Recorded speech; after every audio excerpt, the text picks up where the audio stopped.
Boa noite, doutores. Boa noite, doutoras. Sejam muito bem-vindos à nossa aula. Confirmem para mim se vocês estão me ouvindo bem, por gentileza. Beleza, professor.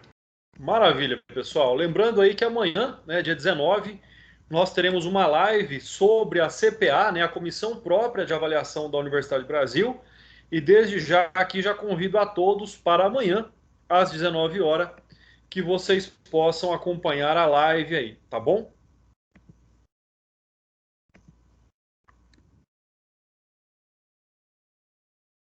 Pessoal, a partir de agora, então, nossa aula já está sendo gravada. Vamos continuar aqui o nosso estudo sobre o Estatuto da Criança e do Adolescente. E hoje, então, nós vamos iniciar o estudo sobre a adoção no Brasil. Lembrando que nós temos uma lei nova, a Lei de Adoções no Brasil, que é a lei do ano de 2017. E então, hoje, nós iniciaremos o estudo sobre a adoção no Brasil. Bom, importante ainda dizer aqui que antes de nós analisarmos a questão legal relativa à adoção, nós não podemos esquecer que a adoção ela tem também ali o seu aspecto psicológico e o seu aspecto sociológico. Então é extremamente importante que nós tenhamos aí essa concepção, que nós tenhamos aí essa visão também, além da visão legal, mas a visão psicológica e a visão sociológica da adoção. Por que eu digo que isso é importante? Nós temos aí dois links, duas matérias da Agência Brasil que nós vamos estar analisando, e aí depois nós entraremos então no estudo específico da lei de adoção, da próprio Estatuto da Criança e do Adolescente. Pessoal, continua me ouvindo bem? Parece que deu um pico aqui da internet. Aqui tá tudo certo, professor. Maravilha, Afonso. Muito obrigado. Qualquer coisa você me avisa, tá bom? Então vamos lá, pessoal. Beleza, Olha só. professor. O primeiro artigo aí que nós vamos ver, a primeira matéria, lembrando que os dois links estão aqui compartilhados para vocês no nosso chat, tá?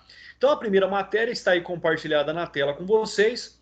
É uma matéria do ano de 2020, então é uma matéria de um ano atrás, na verdade, já que ela foi publicada no dia 11 de outubro de 2020, então é uma matéria recente e só não foi atualizada para os dias atuais, levando em consideração aí a pandemia. Então, o que nós tínhamos lá em 11 de outubro de 2020? A matéria é: o Brasil tem 30 mil crianças acolhidas e 5 mil aptas para adoção. O que é que isso significa para nós? Como nós já vimos, e por tudo aquilo que nós já estudamos sobre o Estatuto da Criança e do Adolescente, sobre a própria criança e o adolescente, nós sabemos que as crianças e os adolescentes são de forma aí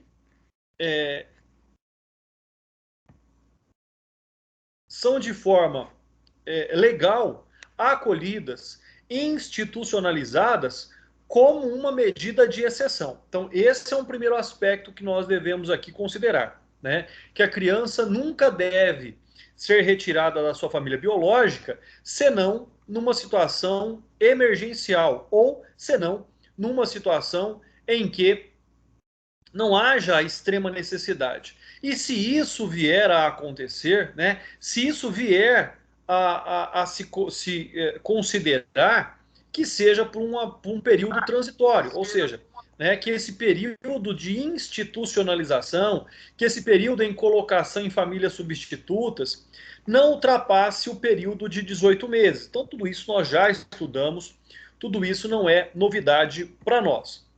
O que é novidade para nós são os números. Os números aqui é que nos preocupam. Por quê? Porque eles trazem uma realidade extremamente preocupante.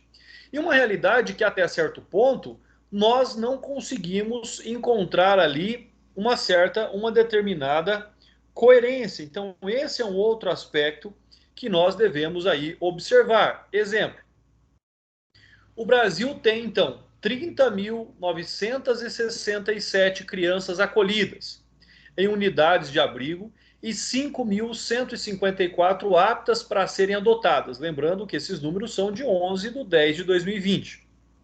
Então, nós temos 30 mil acolhidas, institucionalizadas e 5 mil aptas para adoção. Então, isso, mais uma vez, vem dizer que é medida de exceção, que é uma medida alternativa extrema, tirar a família tirar a criança ou adolescente da sua família.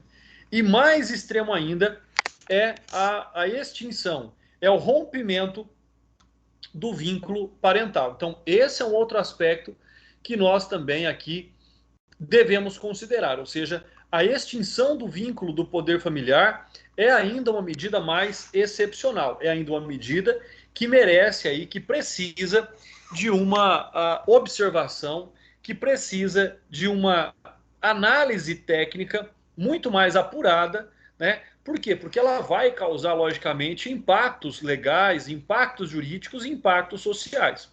Então, nós temos, como eu disse aí, 30 mil crianças e adolescentes institucionalizados, acolhidos, e 5 mil aptos para a adoção. Bom, até esse ponto, tudo bem, um país de dimensões continentais, é possível que nós tenhamos essa quantidade de crianças institucionalizadas, crianças que são aí preteridas em seus direitos e assim por diante.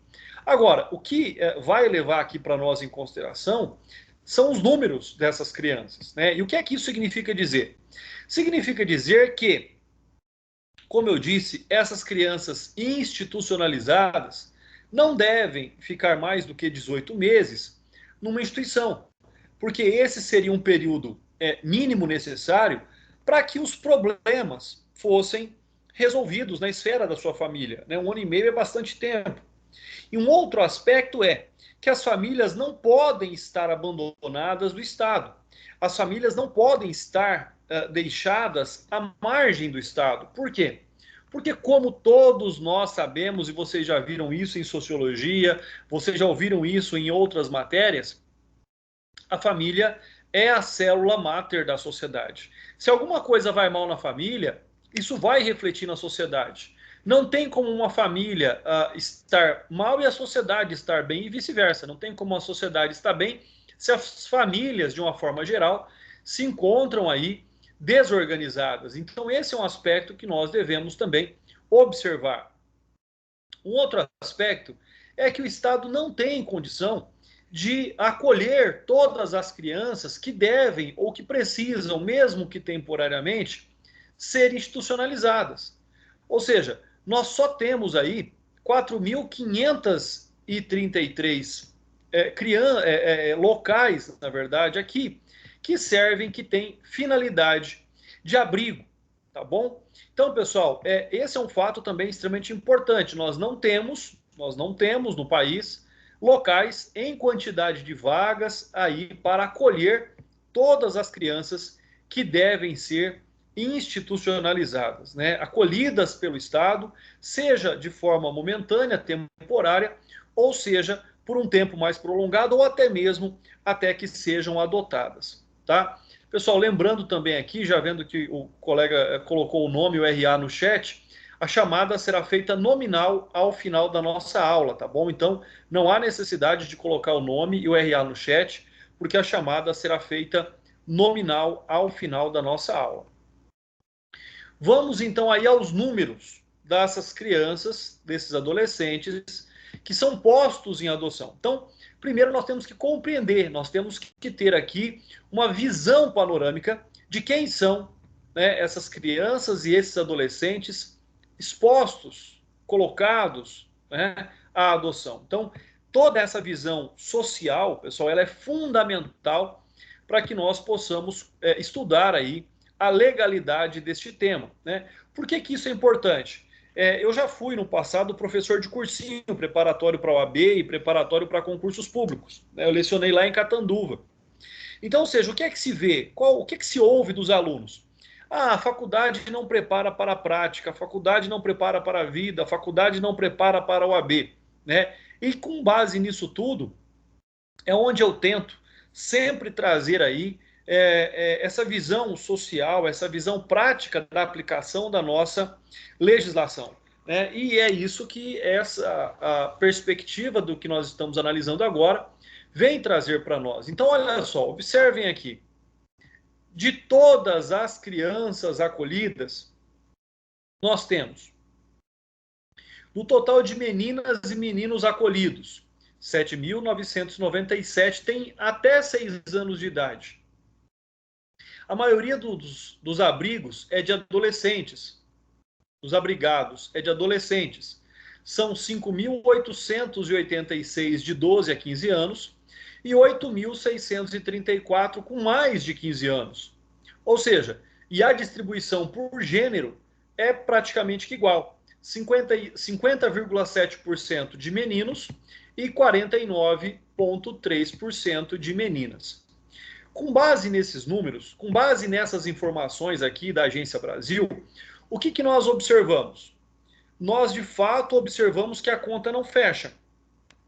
Ou seja, né, nós temos muitas crianças abrigadas, nós temos uma quantidade considerável de crianças em condição de adoção que não conseguem ser adotadas. Né? E a que se deve essa situação? Vamos continuar. Olha só. O Serviço Nacional de Adoção diz o seguinte, né, a lista de crianças aptas para adoção por estado, por exemplo.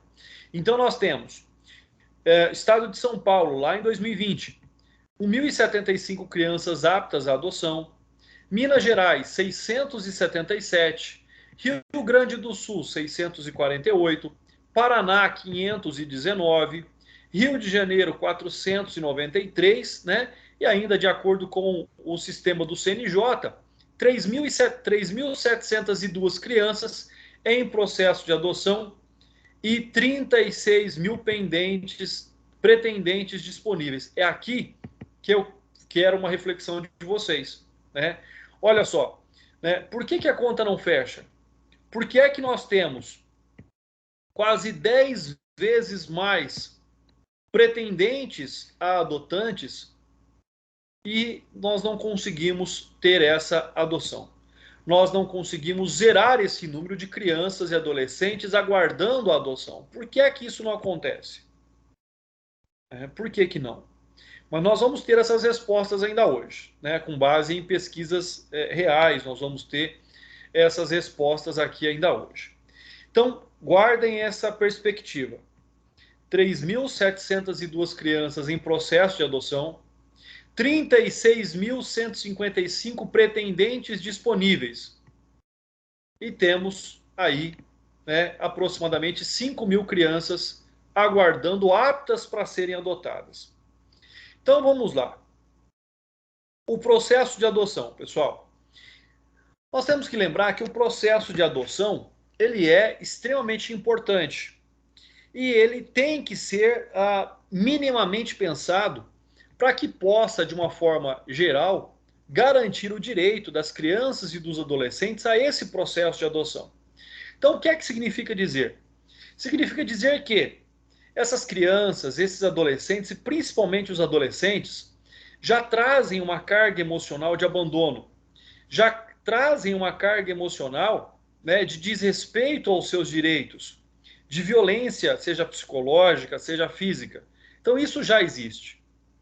Né? E um processo de adoção que ele tem como finalidade reinserir essas crianças e adolescentes numa nova família, tem que garantir que esta situação não vá gerar outros traumas a essas crianças e esses adolescentes.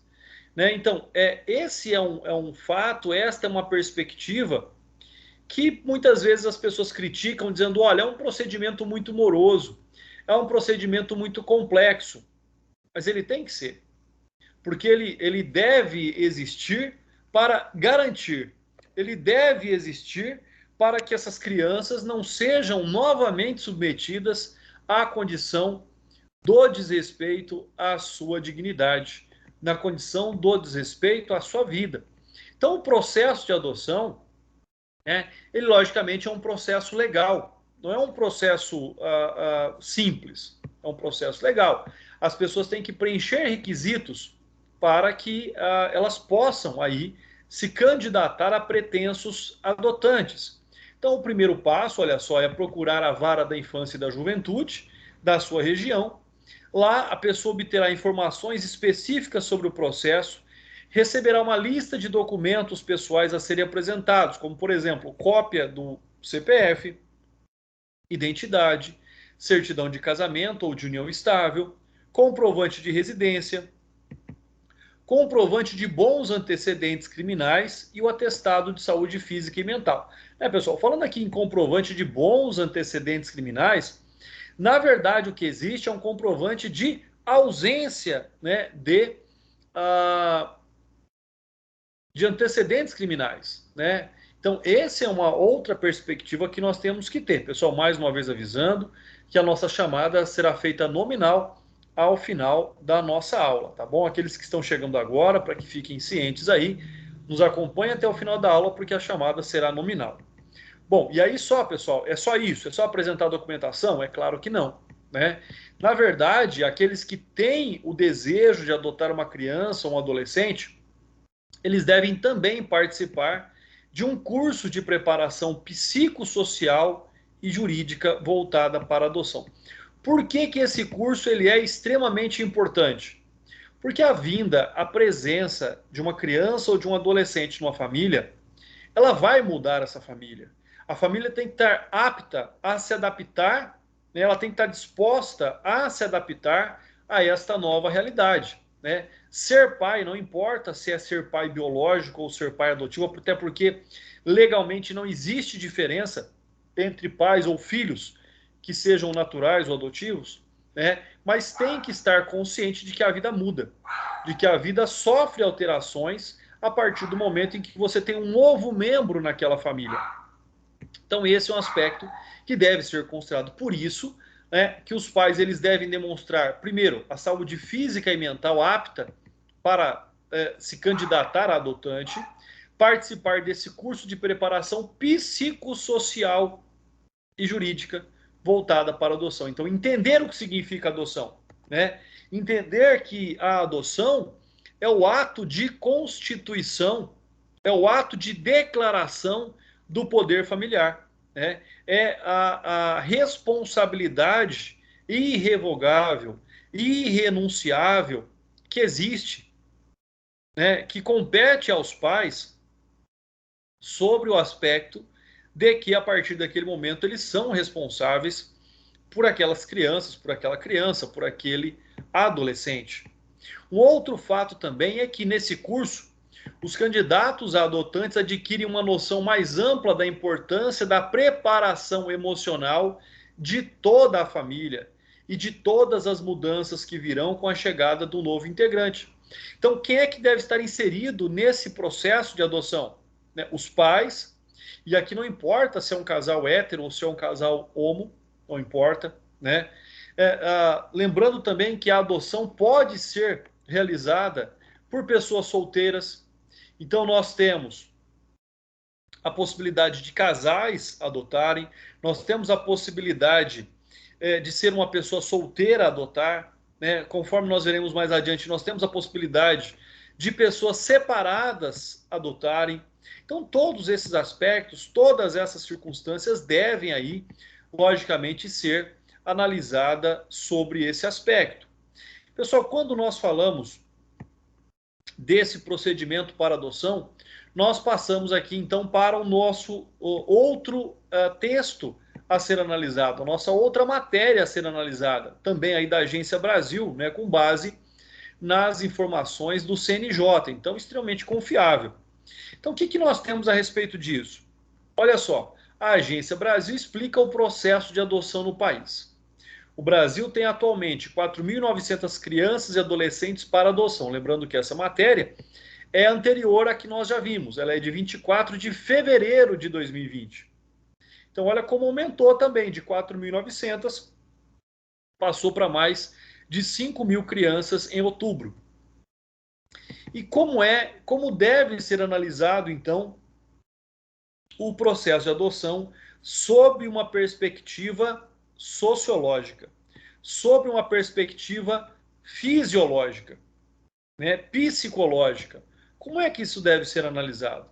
Como é que isso deve ser, então, interpretado, né? E como eu disse, é extremamente importante que isso aconteça.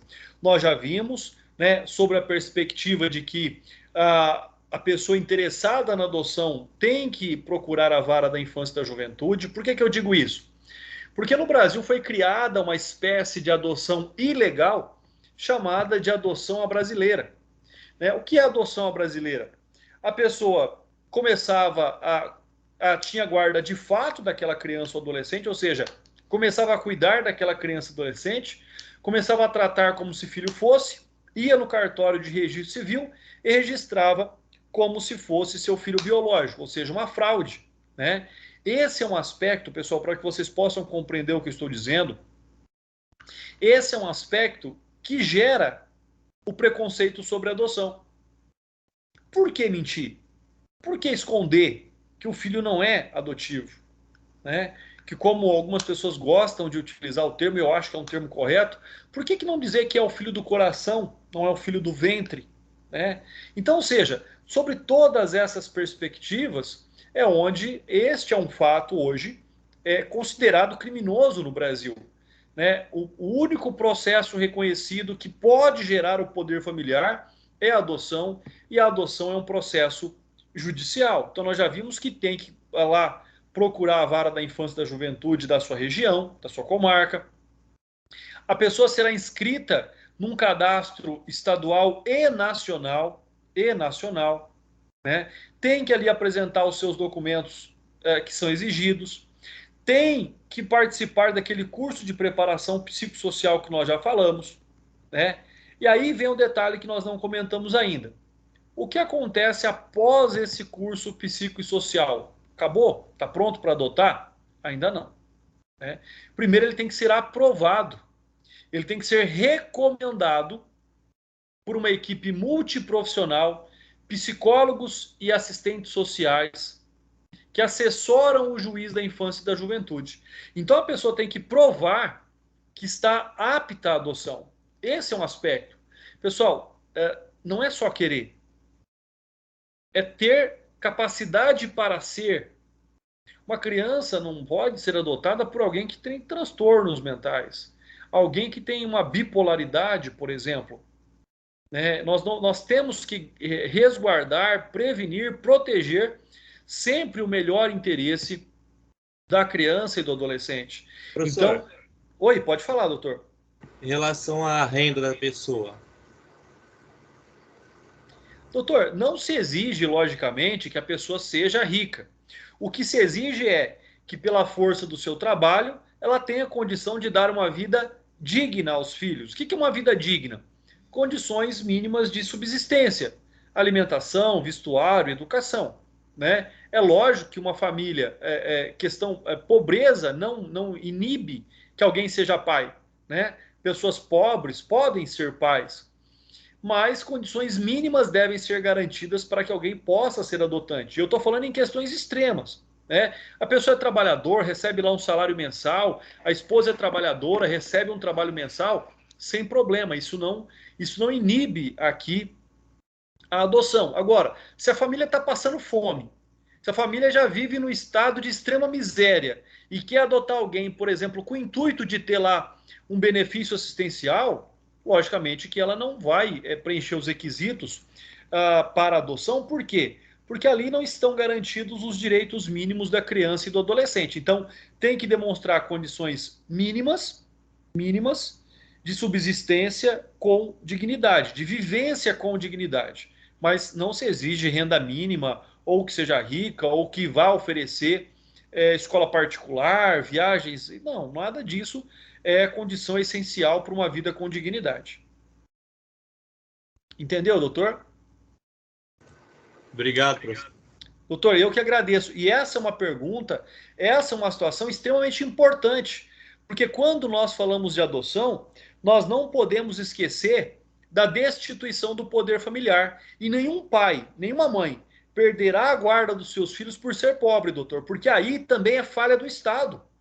É a desigualdade social, também é responsabilidade do Estado. Então, em situações como essa, de extrema miserabilidade, também não é um requisito, esse não é um requisito principal para que um pai, uma mãe ou para que qualquer dos genitores ali perca a guarda do seu filho, né? Então, isso é ausência de Estado, é falta de política pública para reorganizar a renda nacional, né? Nós somos um país em que não deveria ter uma desigualdade social tão grande como existe.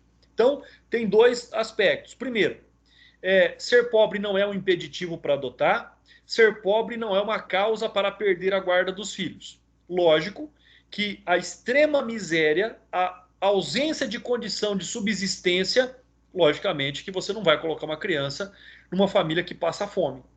Aí já você já ofenderia o direito do desenvolvimento saudável dessa criança e desse adolescente. Nessa sequência, pessoal, e já pegando esse gancho aí do doutor, que é uma pergunta extremamente importante, né? Nessas entrevistas aqui por psicólogos e assistentes sociais, é que haverá ali aquele conhecimento da família, né? É ali onde haverá a compreensão das relações que aquela família já vive e do porquê que elas querem adotar uma outra criança, né? Nem sempre são casais ou são pessoas que não têm filhos. Muitas vezes são pessoas que já têm filhos e têm o desejo de adotar uma outra criança ou um adolescente. Então, este é um aspecto. É observar o interesse nessa adoção. Eu vou adotar uma criança para colocar ela para trabalhar na minha casa, né? Eu vou adotar uma criança para que quando ela crescer ela seja minha doméstica, ela seja meu empregado, ela seja meu funcionário gratuito? Logicamente que não, né? Nenhuma situação de exploração ela pode aí ser observada sobre esse aspecto. Então, cumprida todas essas etapas, né, e recomendados por essa equipe.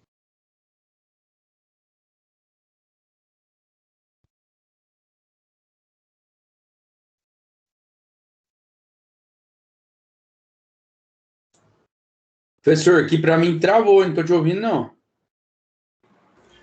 Caiu. Aqui também. Aqui também.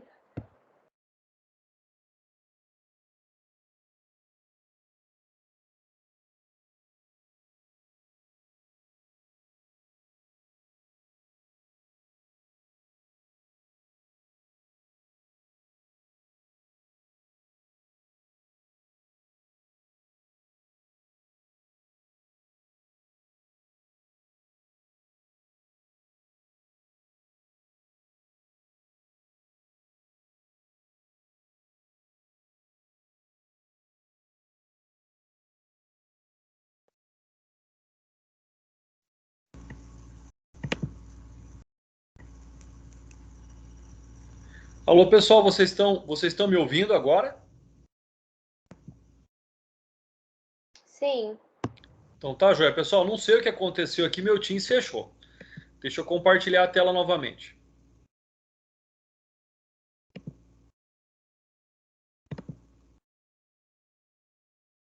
Né? E eu dizia aqui sobre esse postulantes à adoção especifiquem o perfil de jovens que querem adotar. Né? O que é que isso significa dizer? Significa dizer que aqueles que desejam adotar, eles vão dizer, olha, eu quero adotar uma criança de até 6 anos, até 3 anos, até 4 anos, menino, menina, e descrever ali fisicamente como deseja a adoção. E aqui é onde eu coloco como questionável essa situação. Por que eu coloco como questionável? Porque, pessoal, a adoção é um ato de amor. E é um amor incondicional, tem que ser. Porque o pai biológico, ele é obrigado a amar o seu filho. Nascendo bonito, nascendo feio, nascendo de qualquer forma, de qualquer cor, com deficiência, com necessidade especial. O pai biológico é obrigado a socorrer o seu filho.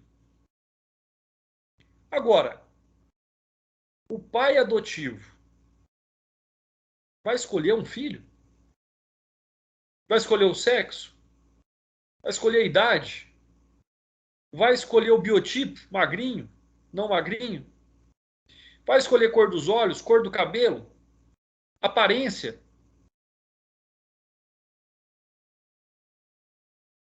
Particularmente, sobre a minha ótica e a minha concepção, me parece um amor de capricho. E é por isso que a conta não fecha. É por isso que nós temos tantos interessados em adoção, tão poucas crianças relativas a esse número aptas à adoção, e não conseguimos que todos sejam adotados. Por muitas escolhas, por muitos perfis traçados. Eu, particularmente, sou contra essa escolha. O juiz será o responsável por aprovar ou não o nome daquela pessoa ou casal como candidatos a adotar uma criança ou um adolescente. Em caso de aprovação, o juiz, o nome da pessoa é incluído no sistema de adoção local e nacional.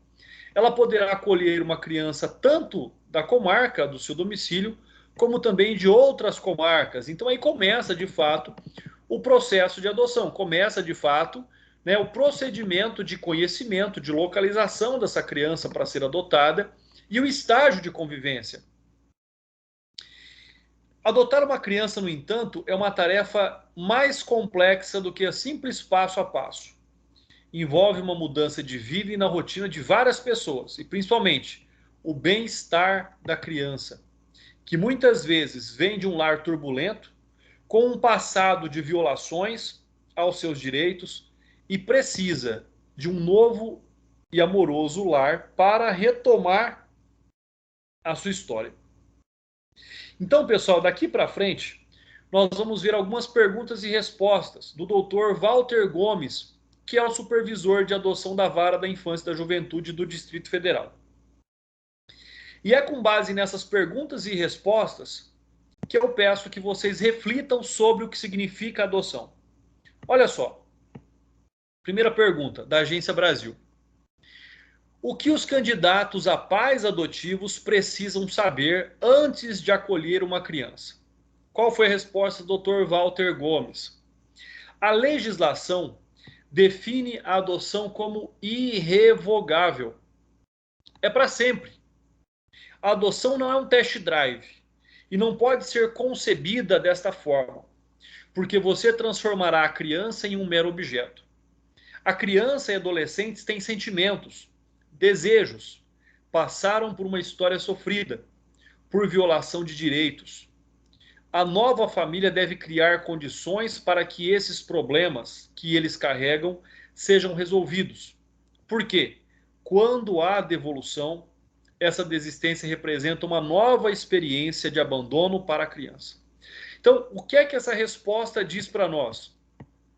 A responsabilidade desses pais quando desejam adotar. Não é para brincar de casinha. É adquirir, de fato, responsabilidade sobre uma outra vida. Se eu não sei aqui, e não precisa se identificar quem não quiser, eu não sei se existem pais adotivos aqui na nossa sala de aula, eu não sei se existem filhos adotivos aqui na nossa sala de aula, mas o que é que eu sei? Eu sei que se você for um pai adotivo, meus parabéns. Você demonstrou um amor incondicional a alguém. Você acolheu e fez essa pessoa fazer parte da sua família, sem distinção. Se você é um filho adotivo, agradeça todos os dias pelos pais que você tem, que te amaram incondicionalmente e que não traçaram um perfil para te amar, que não ficaram escolhendo para ter você como filho, simplesmente decidiram te amar, decidiram te acolher. Esse é um amor verdadeiro, incondicional. Escolher ser pai e mãe, querer ser pai e mãe, submeter-se a um processo judicial, submeter-se a esse procedimento moroso, demorado, caro, e ter que provar que tem condição para ser pai e mãe. Então, essa é uma perspectiva que nós temos que ver. E é isso que o Dr. Walter Gomes diz. Continuando. Existem mais crianças do que pessoas dispostas a adotar. Olha só. É uma pergunta. Existem mais crianças do que ou pessoas dispostas a adotar? E a resposta é a seguinte.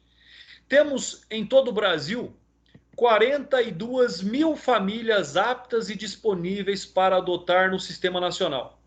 Por outro lado, nesse mesmo sistema, temos 4.900 crianças e adolescentes disponíveis para adoção. Há um descompasso enorme nessa relação. Quase 10 vezes mais famílias, ou 10 famílias para cada criança. E nós não conseguimos zerar o número de crianças aguardando a adoção. Por quê? Por aqueles perfis traçados. Não, eu não quero mais de 12 anos, eu não quero mais de 15 anos, né? Eu não quero desse jeito, eu não quero daquele. Então, a adoção, a conta não fecha por isso. Por esses números que o Dr. Walter Gomes nos traz. E olha só, continua, e agora começa a aprofundar o tema. E por que existem tantas famílias na fila de adoção e mesmo assim muitas crianças não são adotadas rapidamente? Não dá para entender. Lógico que essa é uma pergunta corriqueira. Lógico que essa é uma pergunta que precisa de respostas. Aí o Dr. Walter Gomes diz o seguinte: por causa do perfil. Por causa do perfil. Deixa eu ver aqui, parece que tem alguma mensagem aqui.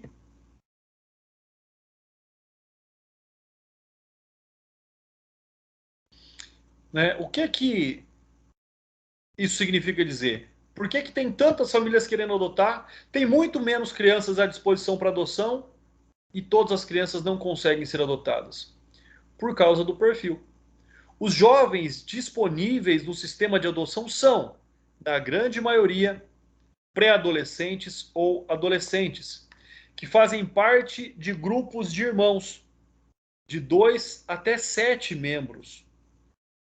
As famílias, além de quererem uma faixa etária bem restrita, querem uma criança saudável e sem irmãos.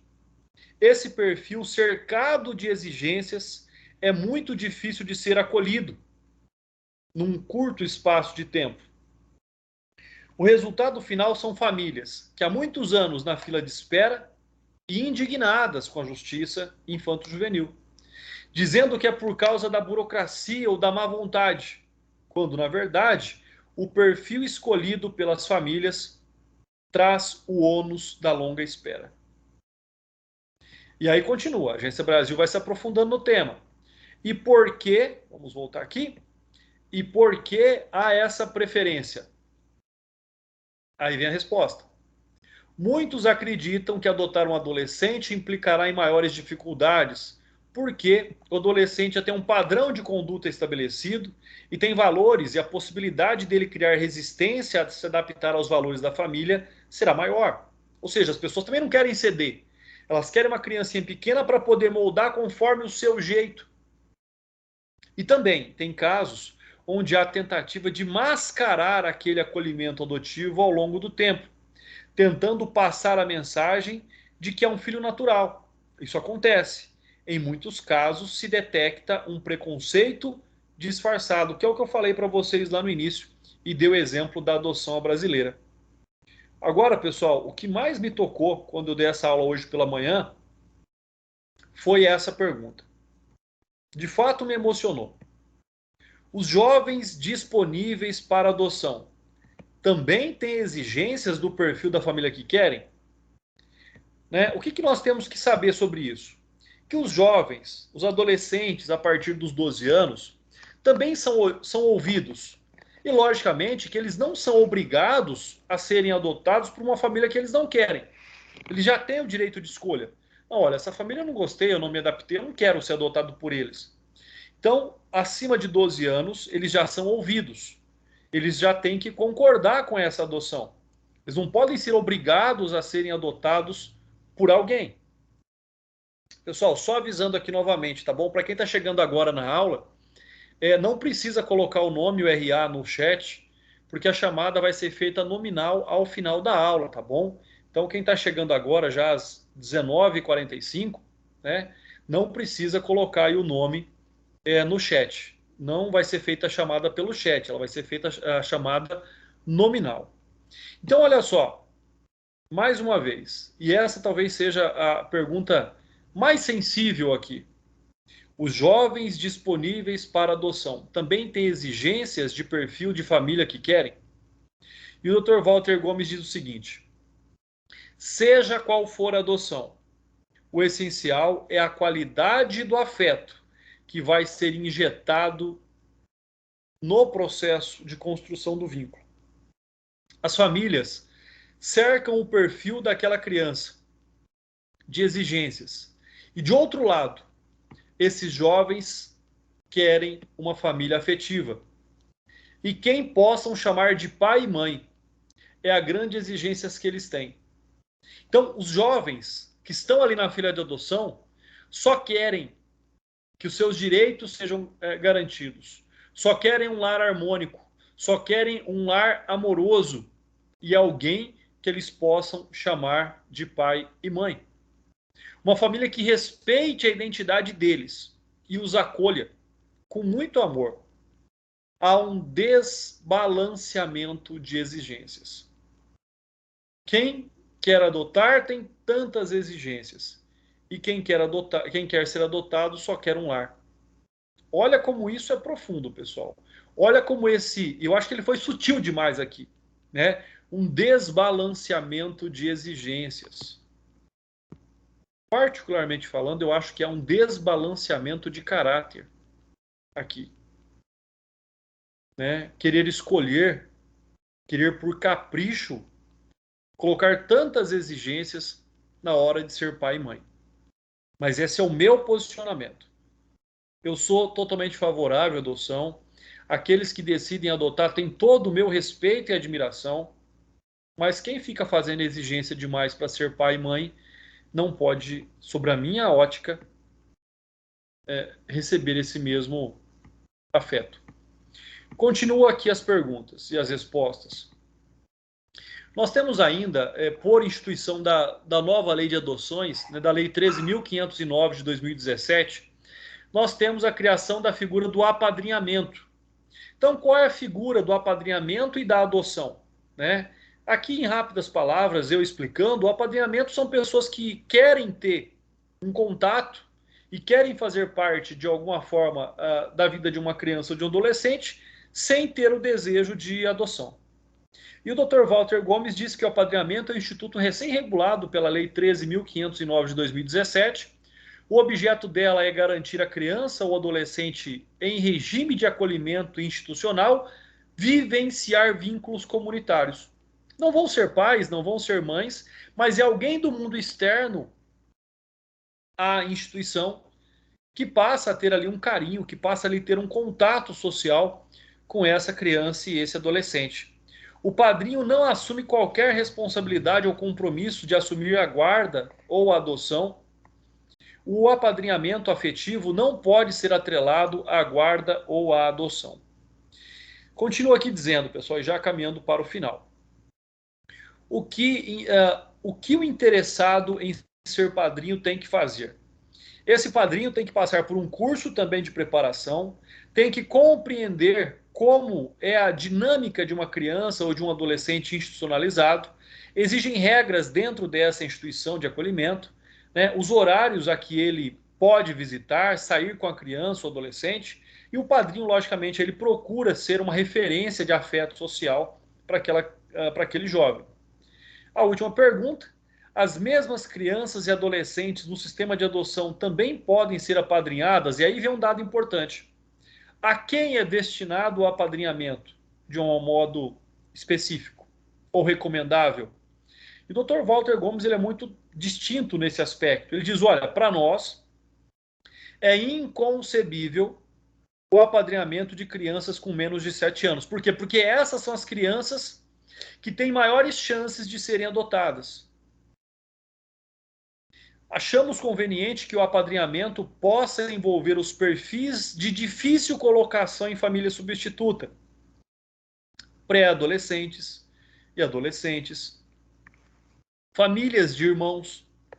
Há muitos padrinhos que acabam agindo com certa dissimulação, porque, na verdade, são potenciais pais adotivos e tentam o apadrinhamento como estratégia de conhecer uma criança, para que essa criança possa vir a ser o seu filho adotivo. Então aqui, pessoal, nós analisamos aqui esses dois textos, esses dois artigos da Agência Brasil, que são extremamente interessantes, né? Todos eles de 2020, os dois de 2020, que tem como finalidade, então, que nós possamos compreender, que nós possamos analisar sobre um aspecto psicológico e sobre um aspecto sociológico a adoção. Pessoal, alguém tem aqui alguma pergunta, alguma colocação sobre aquilo que nós vimos até agora?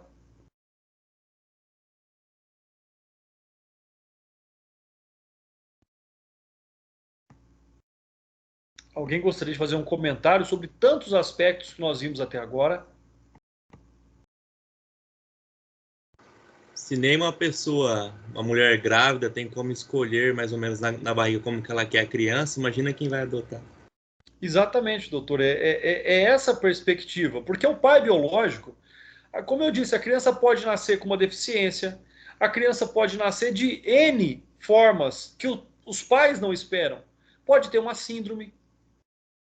Mas quando, né, a pessoa quer adotar, ela quer um saudável, ela quer a aparência, ela quer a idade, ela quer escolher tudo. E logicamente que esse filtro, esse perfil traçado, ele inibe, ele impede, ele dificulta aí o exercício e a prática da adoção. Vamos então aí, pessoal, e quem quiser fazer algum comentário, quem quiser fazer mais alguma consideração a respeito, fique à vontade, tá? Vou localizar aqui a partir do artigo que nós vamos ver aqui no nosso Estatuto da Criança e do Adolescente.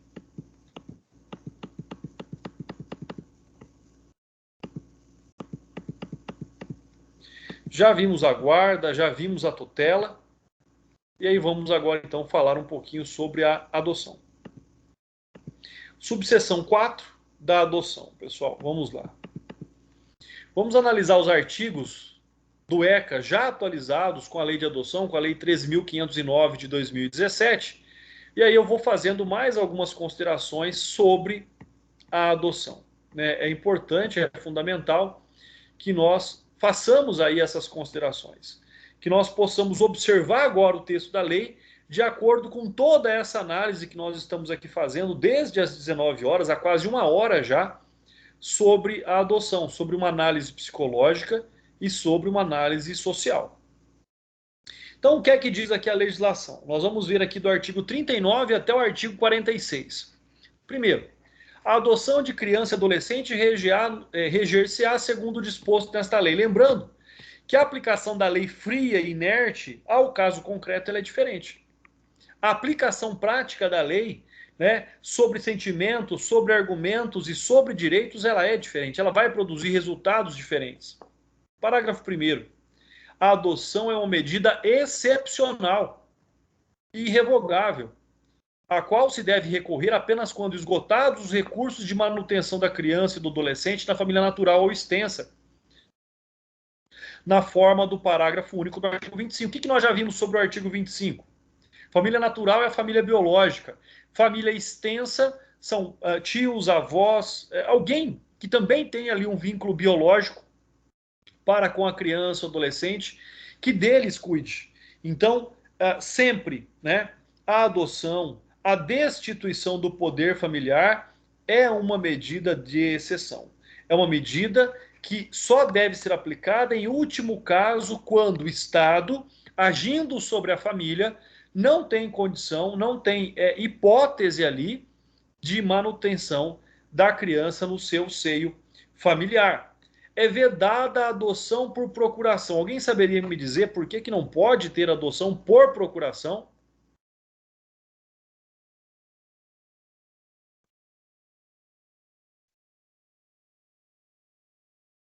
Vamos lá? Alguém saberia dizer por que não pode? Eu posso casar por procuração, eu posso me divorciar por procuração, eu posso comprar uma propriedade por procuração, mas por que eu não posso adotar por procuração?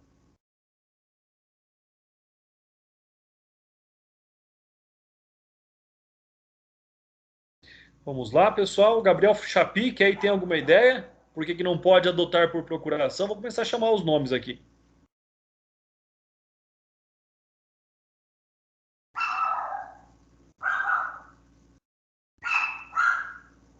Afonso? Professor, não sei não, hein? Doutor, a resposta... Vamos pensar, olha só. Vamos desenvolver isso juntos. O que é a procuração? É a outorga de poderes para que alguém faça algo em meu nome, correto? Sim.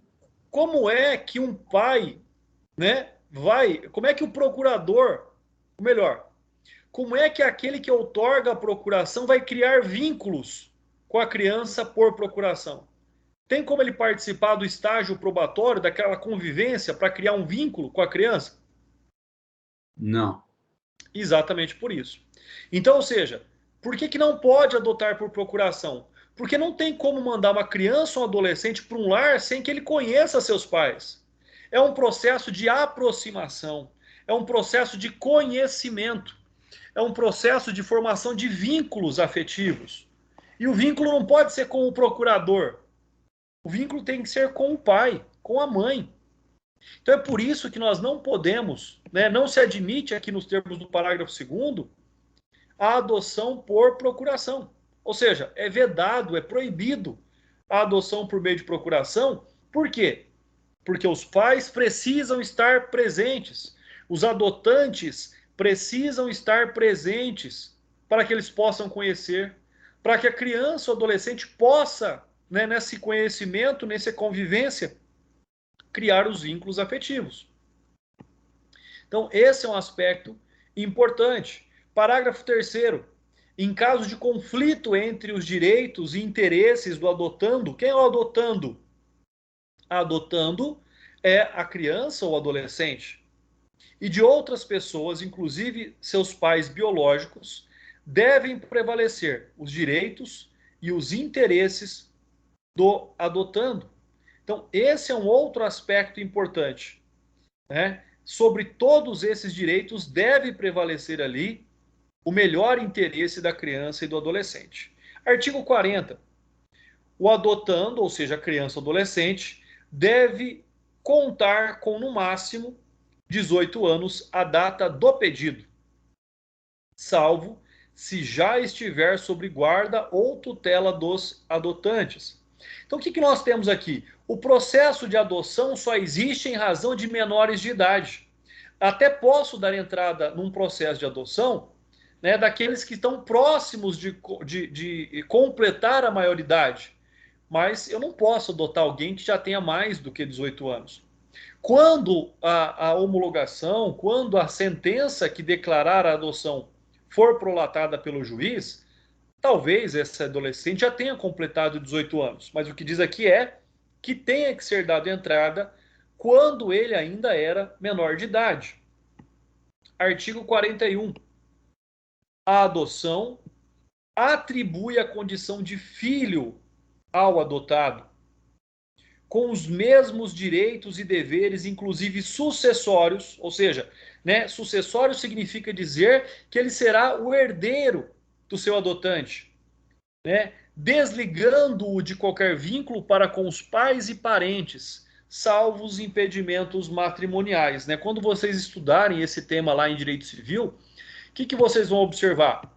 Vocês vão observar o seguinte, que a adoção gera direitos, gera obrigações, direitos patrimoniais, por exemplo, passa a ser herdeiro.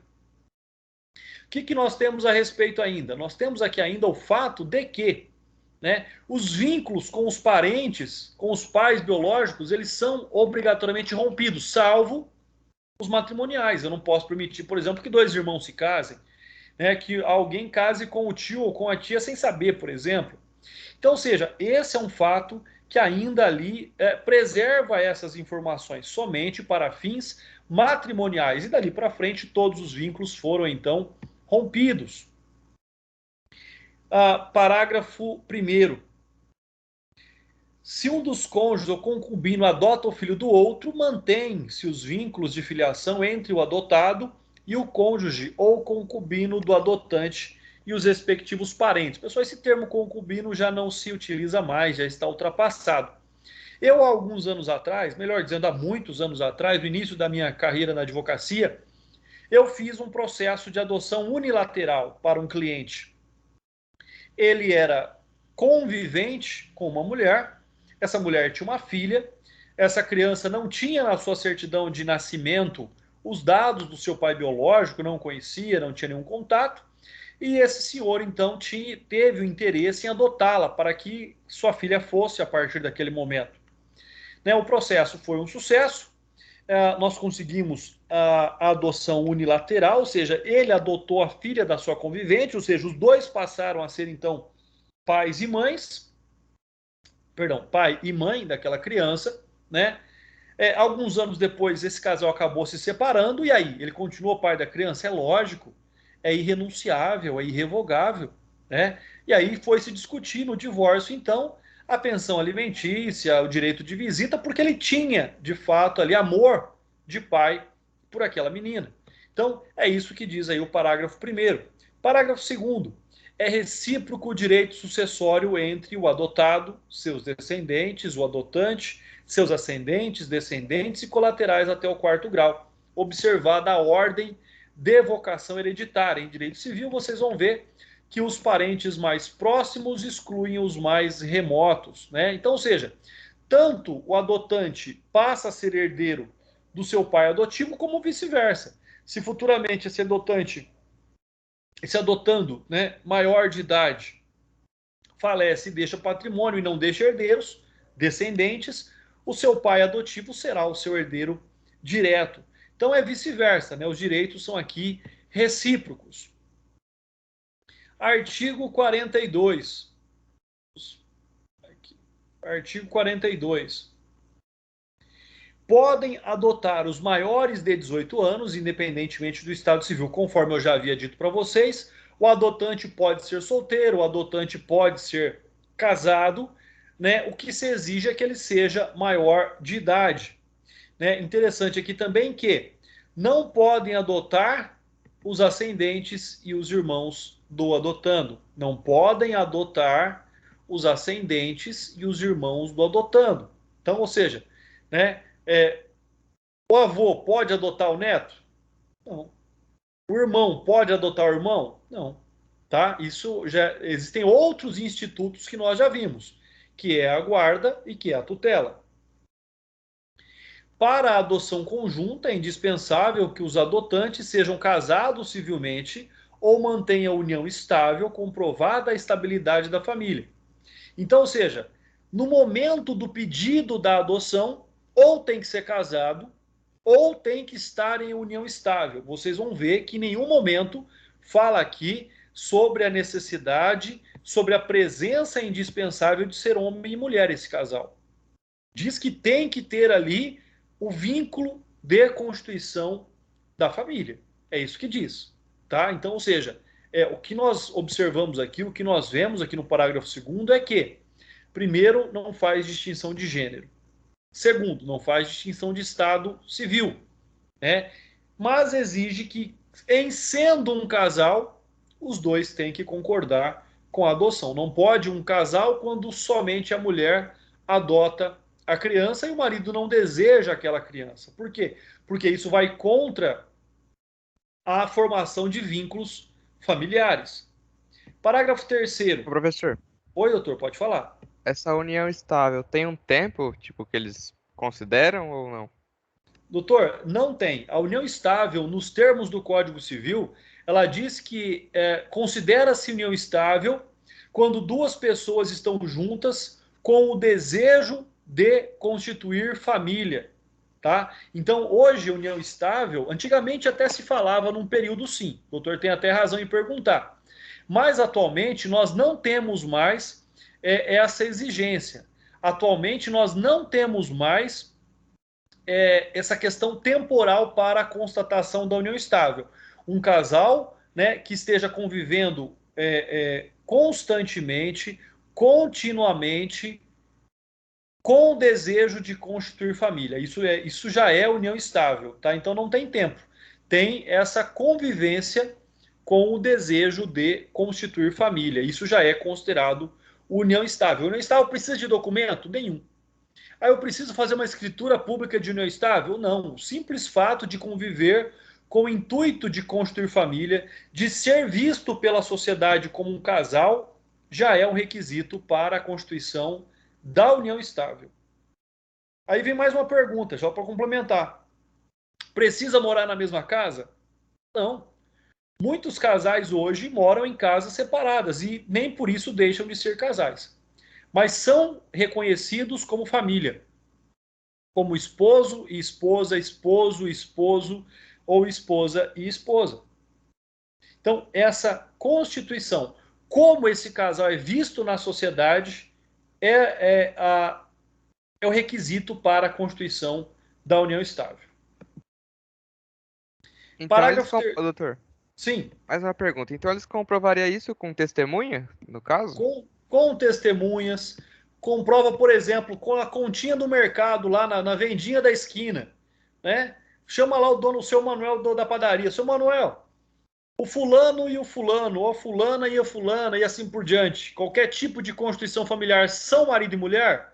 São. Olha, ela compra aqui na notinha, os dois têm uma conta conjunta. Então, por testemunhas, por comprovantes de residência, por publicações nas redes sociais. Hoje nós temos N formas de constituição de família, né? Aquela postagem romântica, você é o amor da minha vida, não consigo viver mais sem você, cada dia ao seu lado para mim, né, é tudo que eu preciso. Isso já é um bom passo, né, para provar que ali existe um casal. Ah, sim, obrigado, doutor. Aí muita gente ficou preocupada, hein, doutor Francisco? Muita gente já viu que talvez esteja em união estável sem saber agora, Pior. né? Então, olha só. Um outro requisito também aqui para adoção é o seguinte: eu disse que o adotante tem que ter mais de 18 anos. Só que a diferença de idade, olha como isso é importante, entre o adotando e o adotante tem que ser pelo menos 16 anos. Então, ou seja, nunca o adotante poderá ser menos velho do que 16 anos a mais do que o adotando. Para quê? Para que de fato gere esse vínculo paternal, para que de fato gere esse vínculo familiar. Então esse é um fato importante também. Parágrafo 4º. Os divorciados ou judicialmente separados e os ex-companheiros podem adotar conjuntamente, contando, e esse é um requisito importante, que acordem sobre a guarda e o regime de visitas, desde que o estágio de convivência tenha sido iniciado na constância do período de convivência e que seja comprovada a existência de vínculos de afinidade e afetividade com aquele não detentor da guarda, que justifiquem a excepcionalidade da concessão. O que está dizendo aqui para nós? Está dizendo o seguinte, olha, quando já estão separados, começaram lá o estágio de convivência juntos ainda, casados ou em convivência. Durante esse estágio de convivência se divorciaram, se separaram. Pode continuar com um processo de adoção? Pode. Desde que demonstrado que os laços afetivos foram criados com os dois. Por quê? Se só um vai ter a guarda, nós vamos falar um pouquinho mais sobre isso também, não há necessidade do outro ser adotante. Agora, se os dois têm esse afeto, se os dois têm esse carinho e decidem e querem continuar, não são obrigados, tá? Mas querem continuar com o processo de adoção, mesmo após o divórcio, mesmo após o rompimento do vínculo conjugal, assim eles podem. Mas tem que ficar demonstrado, tem que ficar provado a existência desse vínculo afetivo com o adotante. Parágrafo 5º vem explicar e o parágrafo 4º para nós, né? Vem dizer que, nos casos do parágrafo 4º deste artigo, desde que demonstrado efetivo benefício ao adotando, será assegurada a guarda compartilhada, conforme previsto no artigo 1584 do Código Civil. E aí vem aquela explicação sobre a guarda que eu disse para vocês. Pessoal, no Brasil, doutrinariamente, nós temos 3 tipos de guarda. Guarda unilateral, que é a exceção, guarda compartilhada, que é a regra, e a guarda alternada, que não foi recepcionada pelo nosso ordenamento jurídico, e ela é discutida somente na doutrina. A regra é a guarda compartilhada. O que é compartilhado? A responsabilidade sobre a criação da criança e do adolescente, ou seja, O que é compartilhado ali é o fato da obrigação de levar para a escola, de buscar da escola, de levar no dentista, de pagar sobre as despesas daquela criança e daquele adolescente. Só que a criança e o adolescente vai ter uma referência de lar, vai morar na casa de um só. Vai passar os dias na casa do outro? Vai. Vai ter o seu quarto? Vai ter os dias de visita? Vai normalmente. Mas ele tem uma referência de lar. O que é a guarda unilateral? Que é a exceção. A criança, um dos pais tem a guarda. Esse pai tem a responsabilidade sobre a criação, tem a responsabilidade sobre levar para a escola, levar no médico. O outro pai tem, logicamente, a sua obrigação moral também de colaborar para com esse dia a dia da criança, mas é moral, não é legal. A obrigação legal dele é pagar alimentos e ter o dia de visita, sei lá, a cada 15 dias. O que é a guarda alternada que não foi recepcionada pelo Código Civil Brasileiro? A criança passa 15 dias na casa de um, 15 dias na casa do outro. 15 dias na casa de um, 15 dias na casa do outro. Por que ela não foi recepcionada? Porque a criança perde a referência de lar. Se você perguntar para ela, qual é o seu endereço? Ela não sabe, ela vai dar os dois endereços. Olha, 15 dias eu estou na casa de um, 15 dias eu estou na casa do outro. Ah, mas e a semana que vem, na outra, onde você vai estar? Onde eu te acho? Então a guarda alternada não foi recepcionada pelo Código Civil. Além do que, a criança, além de perder essa referência de lar, ela vai ser criada sobre dois aspectos talvez totalmente diferentes. Numa casa tem mais liberdade, noutra casa é uma casa mais conservadora e assim por diante. Então ela não foi recepcionada por isso. Nós temos, como eu disse hoje, a regra que é a guarda compartilhada, que ela é muito favorável para a criança e para o adolescente quando? Primeiro, quando os pais têm maturidade suficiente para conviverem em prol dos filhos.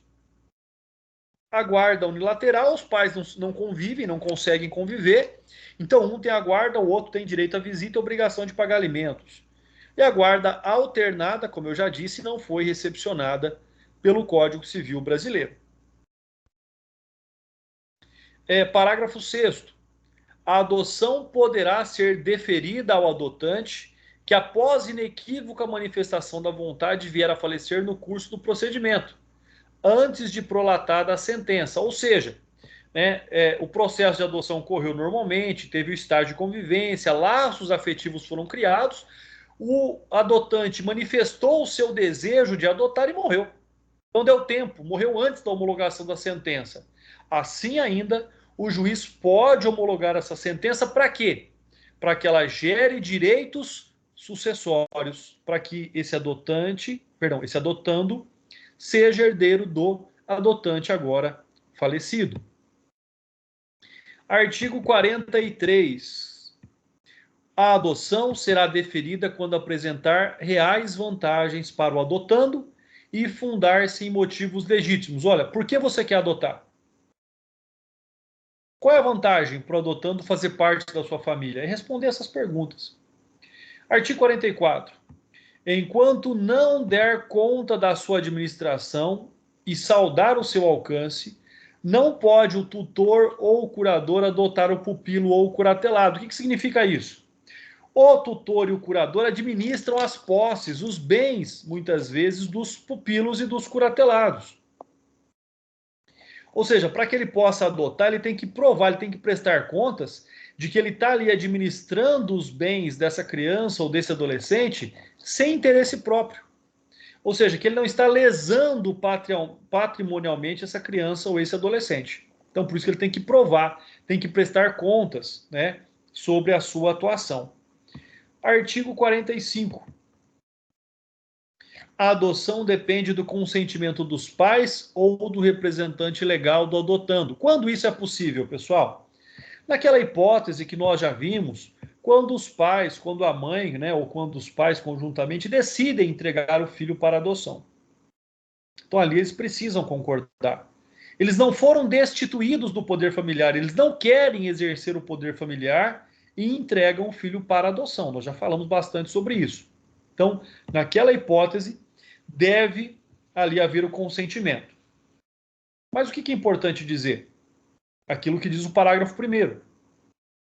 O consentimento será dispensável ou dispensado em relação à criança ou adolescente cujos pais sejam desconhecidos ou tenham sido destituídos do poder familiar. Ou seja, se a própria decisão judicial rompeu com o poder familiar, não há eles mais consentirem ou não consentirem. A vontade deles não tem mais valor aqui, não tem mais poder aqui, né? Para aqueles que não foram destituídos do poder familiar, caso assim deseje entregar a criança para adoção, tem que concordar expressamente e conscientemente. Se os pais são desconhecidos ou destituídos do poder familiar, não tem mais que concordar com nada. Em se tratando de adotando maior de 12 anos de idade, também será necessário o seu consentimento, conforme eu já havia dito para vocês, pessoal. Então ele tem que dizer se ele concorda em ser adotado por aquela família ou não. Né? A análise aqui do nosso último artigo de hoje, artigo 46, diz o seguinte: a adoção será precedida, olha como isso é importante, a adoção será precedida de estágio de convivência com a criança ou adolescente pelo prazo máximo de 90 dias, observadas a idade da criança ou do adolescente e as peculiaridades de caso a caso. Então, ou seja, quanto menor, quanto menos idade tiver essa criança ou adolescente, for um recém-nascido, essa convivência de 90 dias ela é quase que dispensável, né? Então, quanto maior a idade, quanto mais compreensão a criança ou adolescente tem do ato, maior é o período de convivência. Então, por isso, já respondendo aquela pergunta anterior, que não existe a possibilidade da adoção por procuração. Continuando.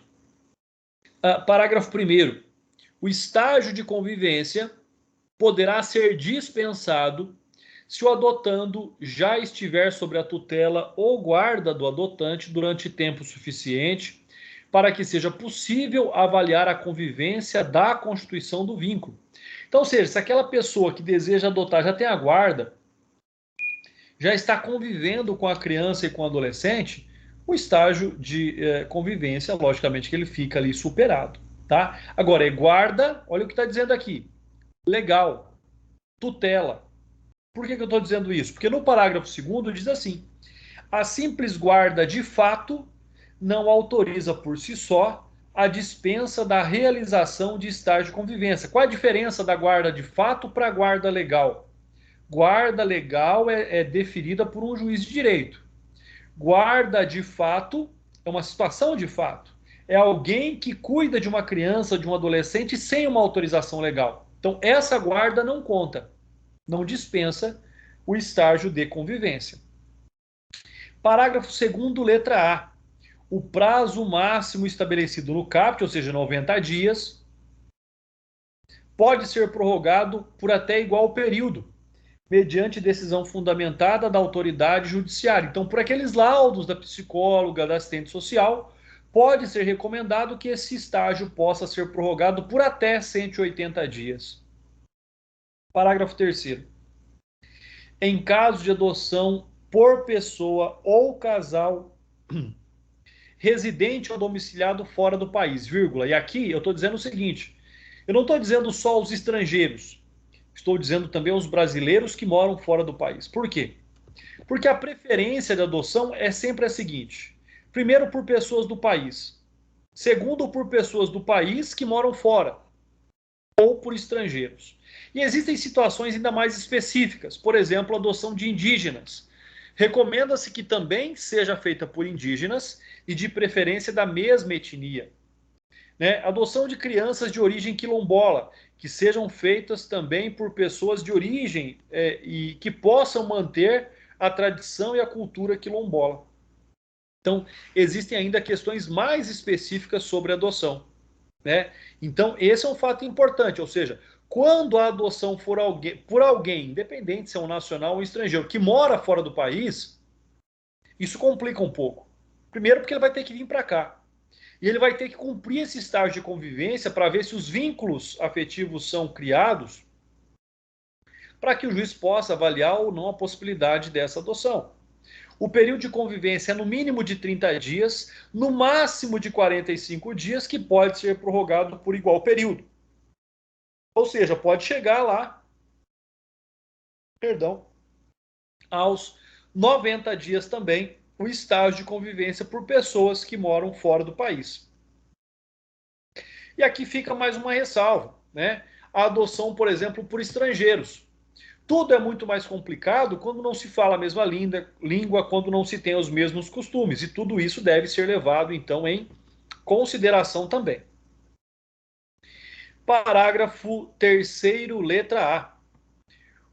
Ao final do prazo previsto no parágrafo 3º deste artigo, deverá ser apresentado um laudo fundamentado pela equipe mencionada no parágrafo 4º deste artigo, que nós vamos ver daqui a pouco, que recomendará ou não o deferimento da adoção à autoridade judiciária. Parágrafo 4º. O estágio de convivência será acompanhado por uma equipe interprofissional a serviço da Justiça da Infância e da Juventude, preferencialmente com apoio dos técnicos responsáveis pela execução da política de garantia do direito à convivência familiar, que apresentarão um relatório minucioso acerca da convivência e do deferimento da medida. Então, ainda é mais complexo esse procedimento quando a criança adotanda, será levado para fora do país. Parágrafo 5º. O estágio de convivência será cumprido no território nacional, não pode levar para fora. Preferencialmente na comarca de residência da criança ou adolescente, ou a critério do juiz, em cidade limítrofe, respeitada em qualquer hipótese a competência do juízo da causa de residência da criança, pessoal. E com base nisso, nós terminamos a nossa aula aqui de hoje. Se alguém tiver alguma pergunta, fique à vontade. Agora eu vou abrir o sistema para poder fazer a chamada, tá bom? Fiquem à vontade aí, aguardem só um minutinho.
Pessoal, vamos lá para a nossa chamada dos alunos do 5º período que estão enturmados aí. Só um instante.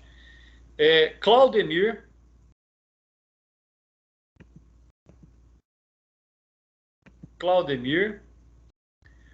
Fabiano Diogo, Gabriel Bock. Presente. Muito obrigado, doutor. Gilson. Presente. Muito obrigado. Milena. Alô, doutora Milena. Professor, Oi. tá travando aqui, eu não sei se o senhor conseguiu me ouvir. Fabiano, responde presente.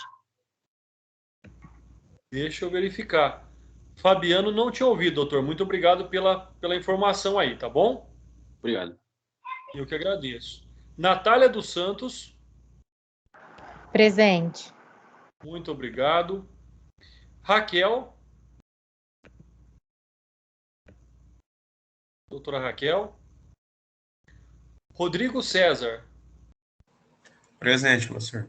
Muito obrigado, doutor. Então, ficou com falta aqui somente o Claudemir. Vamos passar agora para os alunos matriculados no 6º A, pessoal.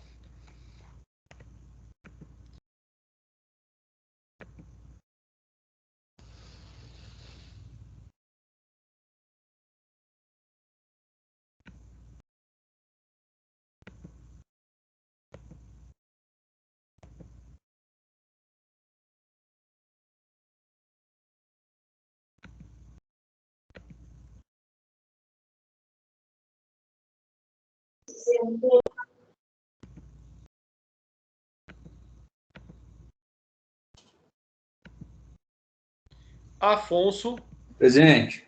muito obrigado. Aguinaldo, Presente. muito obrigado, doutor. Ana Gabriele, obrigado. Beatriz Horns. Alô, doutora Beatriz. Beatriz Santana,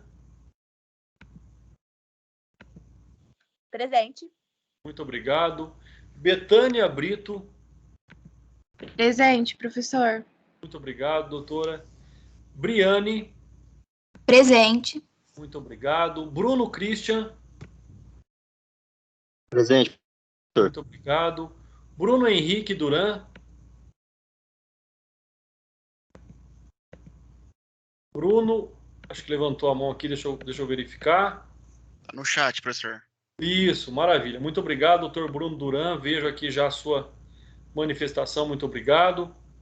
Caroline Vanessa, Presente, professor. muito obrigado, doutora. Caroline Canela, Presente. muito obrigado. Cláudio Antônio,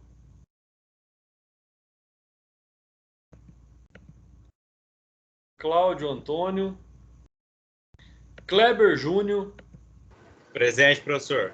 muito obrigado, doutor. Cleiton Nascimento, Tá no chat. professor. Cleiton, já vi aqui no chat, muito obrigado também. Crislaine dos Santos, Presente, professor. muito obrigado. Daiane, Presente. obrigado também. Débora Vitória, doutora Débora, já vi aqui, levantou a mão, muito obrigado também, doutora. Denner José, Presente, professor. muito obrigado. Dionis, Presente. muito obrigado. Eduarda Luana, Presente. muito obrigado também. Ed Wilson. Alô, doutor Ed. Emily Vitória, Presente. muito obrigado.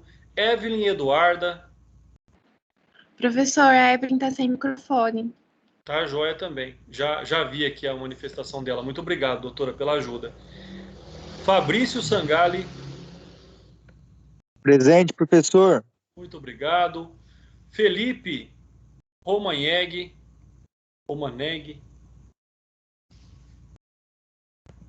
Alô, doutor Felipe.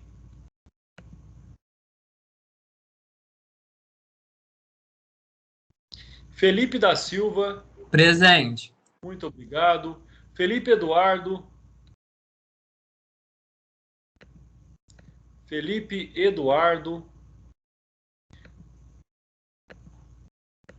Fernanda Laís.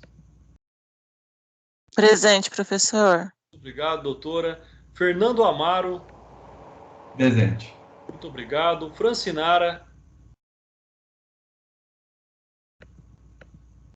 Alô, doutora Francinara. Francisco de Assis. Presente. Muito obrigado. Gabriel Barbosa. Presente. Muito obrigado. Gabriel Chapique.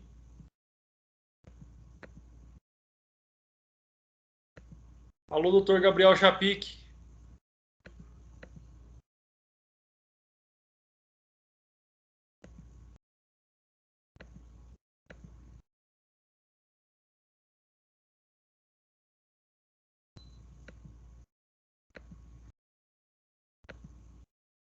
Gabriel de Oliveira.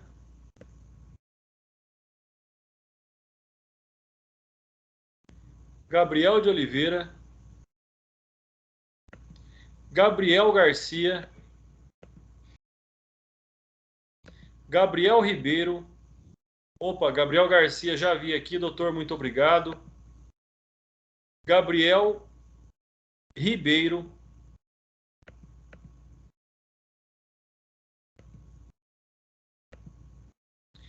Giovana Thaís. Presente, professor. Muito obrigado. Gleison Nascimento. Presente, André. Muito obrigado também. Janaína Queiroz. Presente. Muito obrigado, doutora. Karen Aline. Karen Aline. Karina Alves.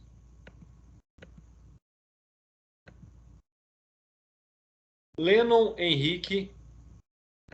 Doutor, presente. Muito obrigado, doutor. Mário Marques. Presente, professor. Muito obrigado também. E Tainara Vitor. Presente. Muito obrigado, doutora. Então, pessoal, muito obrigado pela presença de todos. Sejam sempre muito bem-vindos à nossa aula e até a semana que vem, pessoal. Um forte abraço. Deixa eu ver aqui.